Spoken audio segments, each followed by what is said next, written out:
ধরুন ধরুন ধরুন। আপনারও লাগবে?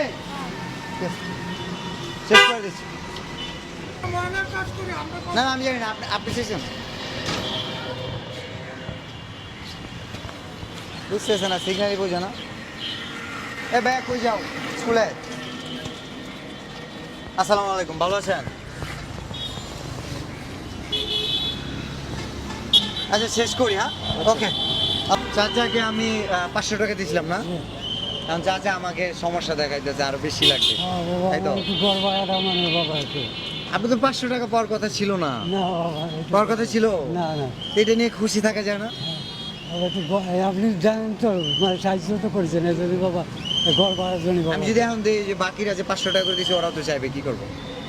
সবাই তো সমস্যা নাই বাবা, আমার সমস্যা। আমার কি মাফ করে দেওয়া যায় না? আমি যদি না দেন তাহলে তো কথা বলছি না। এই যে আপনাকে দেওয়া মাত্র ওই যে টাকা আছে দেখছেন, কারণ আপনি কি চান দিয়ে দিব? না বাবা, সে তাহলে আর আচ্ছা ঠিক আছে, আচ্ছা ভাই, ভাই আপনাকে দিয়েছি না? দেখে চলে গেছি। চলো চলো ভাই, আমাদের কাছে কিছু টাকা আছে, আমরা আরো কিছু মানুষকে হেল্প করবো। ঠিক আছে ভাই, আসুন।